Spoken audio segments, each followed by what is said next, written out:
Famiglia, famiglia. Quando ero piccerino pensavo che a crescere volevo dire non aveva bisogno di nessuno. Mo che l'anno passano oggi ho capito che ci stanno cose che non si possono cagnare. Ma vita asciuttato l'occhio quando parla era troppo difficile. Ma vita dato coraggio pure quando voi stessi tenevate paura e senza saperlo. Ma vita imparata che lo cava la vita. Fora, tutti vogliono sapere quanto tiene voi. Ma vita imparata, guarda chi resta. Famiglia, zio non mi chiama quando tutto pare cade. Famiglia, si te l'abbraccio che arrivo prima le parole e si mi perdo.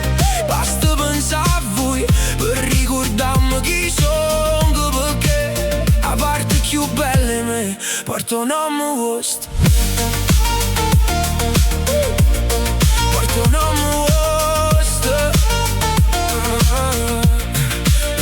Ma vi guardo e vi trovano un poco più stanco, come se l'hanno avessero pigliato un po' che forza per lasciarla a me.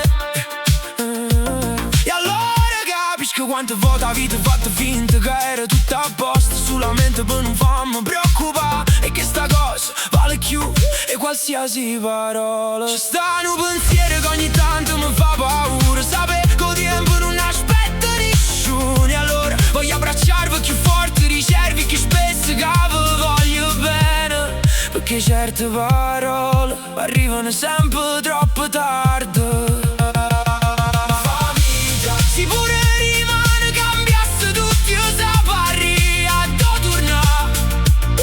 Famiglia, si dà voce che mi trovo pure quando non risponde. Se la vita me lo passa tutto, lasciatemi sulla fortuna e senti ancora vicino, perché ogni cosa passa, ma voi restarete sempre in tuo cuore mio.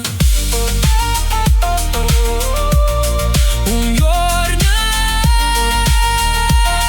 forse vi dirò grazie, ma spero che succeda prima che sia troppo tardi. Vi voglio bene, famiglia.